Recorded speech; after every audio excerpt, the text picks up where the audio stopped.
Hey, Michelle, back again. Anytime I feel like I have something that I need to share, I need to just go ahead and share it. You know what I mean? And don't worry about anything else, but just get it out.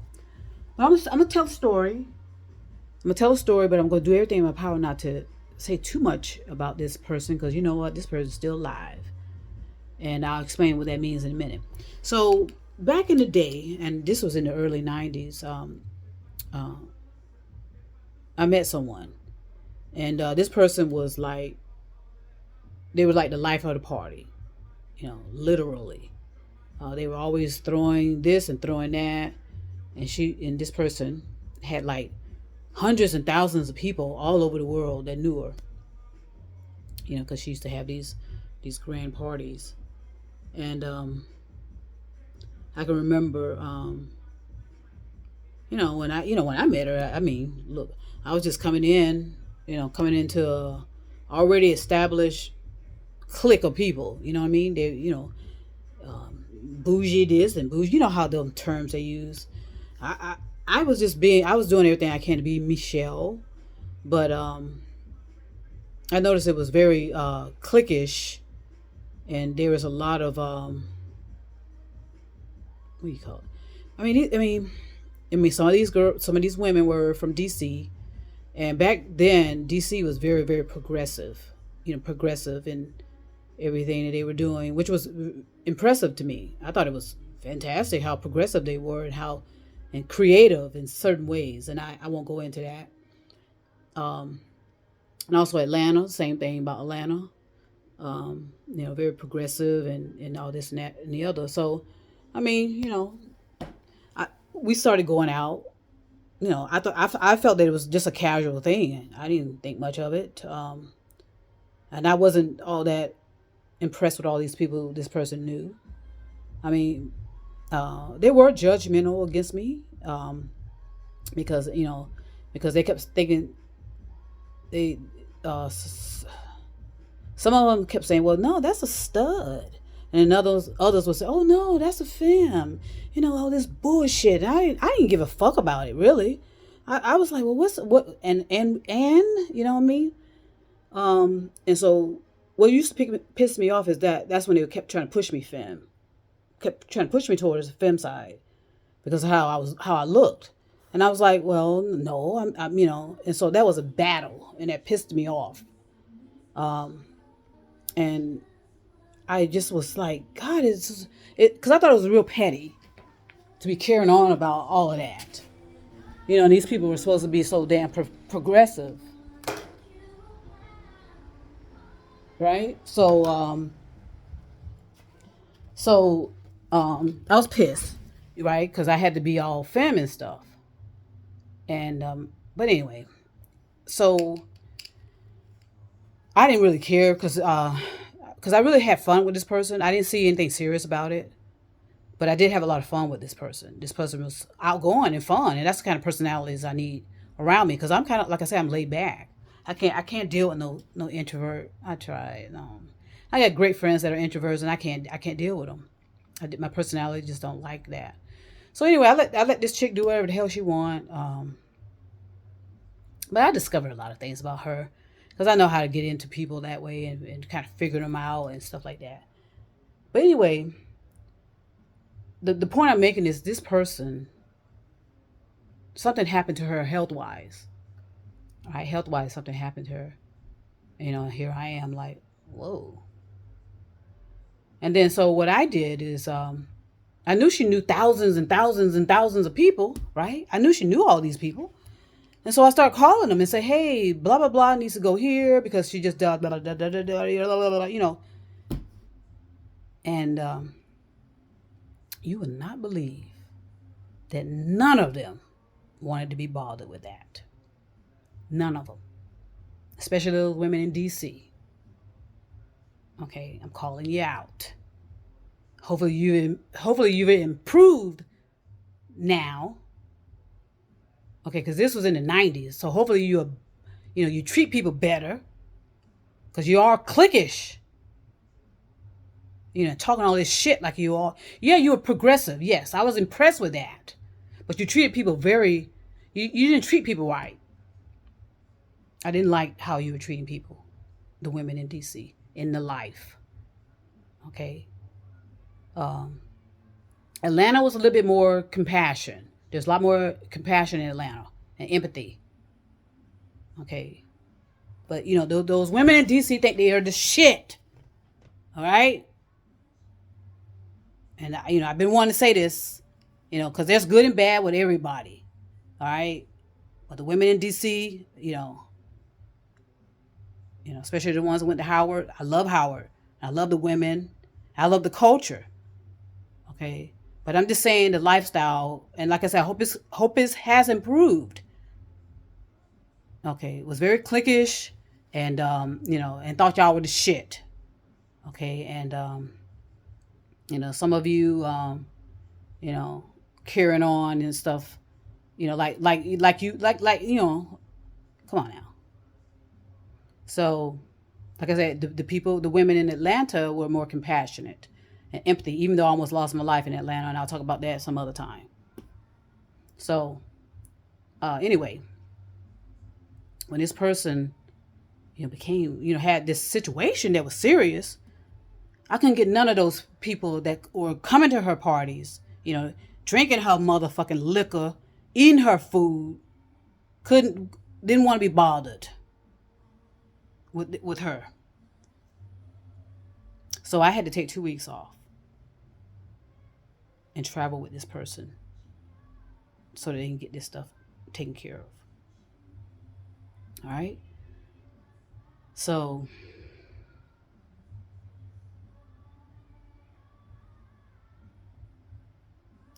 I think she was told several things about her how long she was supposed to live and all this bullshit. And like I said, she's still alive today and she's kicking. She's alive and kicking and having a great old time. Right? So I had a lot of respect for this woman.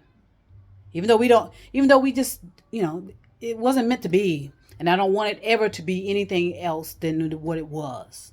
Okay? But I just had a great time with her. She was fun, life of the party. And then I can remember when all this was happening to her, and she couldn't find nobody but me, and she barely knew me. I said, wow.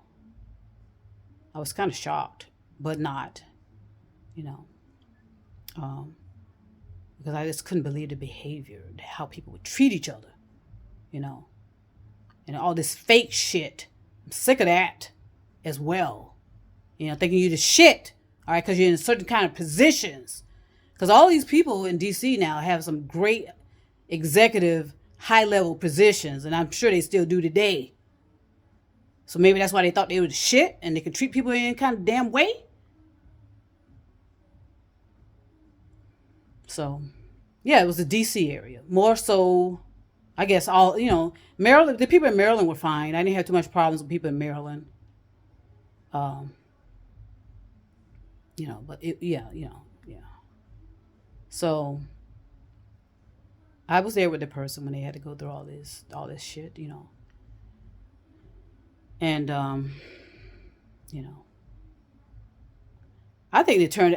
I stopped talking to her because I didn't like the circle of people around her, and she would never listen to me when I would tell her that these people don't have your best interest. They weren't there for you and this and that. She wouldn't listen. So I said, okay, well, whatever. I couldn't deal with it because I had to move on. She was drained. This person started draining me, and I just had to put a stop to it, and just stop it, and drop her and move on. She was healthy. The point was I wasn't going to leave until I knew she was healthy, and she was. I think it was misdiagnosed, actually. But, that's my opinion. That's my theory. Okay, but I just did not understand how her friends, so-called friends, like I said, all in her house all the time, always at the parties, thinking they're the shit, treating people so damn, like, I just didn't understand all of that at all. And I knew I was going to address it one day, and I'm addressing it now. It was just, and these were supposedly lesbians too, black lesbians, acting like that. Because what I used to do is just go into clubs when I was in DC and just kind of sit around and observe people and notice how everybody's acting. You know, like they the motherfucking shit or something. You know, treating people so rude and being rude and all this carrying on. That's probably why a lot of them single now and can't find no motherfucker. You know, it's cause and effect. And you can't be treating people like that. You know, you could be in a high level position. But how are you treating your sisters that are not in those high level positions? See, I was in banking at the time. And I almost transferred to DC, but thankfully it didn't work. Thankfully it didn't work out. Thankfully it didn't work out. You know, so I was just shocked, and like I said, I tried to tell this friend that, and you know, she wouldn't listen. So I had to move on. Because she kept trying to interfere in my life. Now after I went through all that with her, I guess she felt like she could be influenced in my life. No. I'm being honest. I was just there with her because nobody else would be. Nobody else wanted to be with her when she was going through all of this. I was there, and I barely knew the woman. Everybody else said, "Oh, don't worry about it." You know, and I said, but I kept trying to explain to them what was happening. They said, "Well, that's her problem." Can you imagine somebody would say that goddamn shit to somebody that's supposed to be your friend? And these were black lesbians, I'm telling you. And this was in the 90s. So I hope, of all hope, and I don't like to use that word hope, because I'm looking at cause and effect. Okay? I'm looking at cause and effect. And I can guarantee you, some of you are desperately single and looking for somebody to be with you at these hours.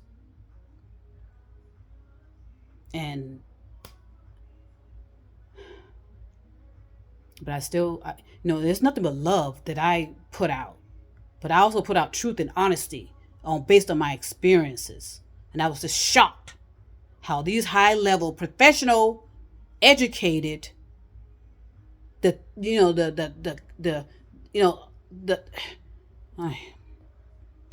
was shocked. And, because I just couldn't believe it. I just could not believe it. And so that's why I always liked straight women. I'm being real honest. Because I used to have a lot of straight friends, and I was happy with that. Just happy going out with them, taking them to dinner or whatever. Because I didn't like all this cliquish bullshit happening with black lesbians. I thought, what the fuck is going on?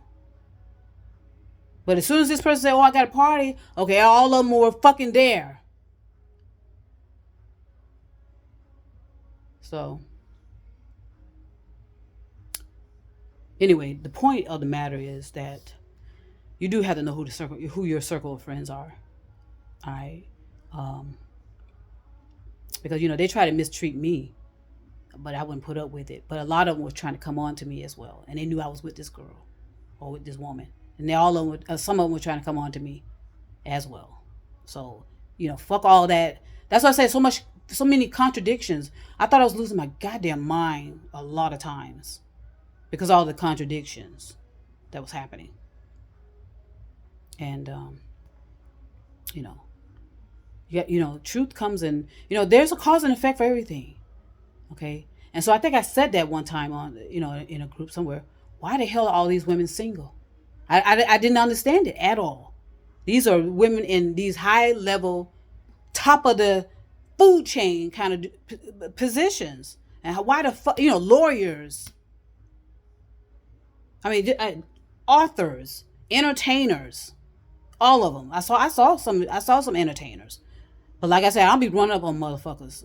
Okay, okay, they were there at the, because I love house parties. They were there at the house parties. So what? So. Anyway, that I was going to say this regardless of the timing of it all. Okay, but I just want to make something very clear. We're not here where we are for no reason. There's cause and effect.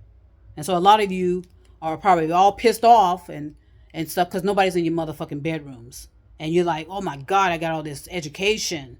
I got all these degrees. I'm an author. I'm an entertainer. Why the fuck am I single? Well, you just need to think about the contradictions.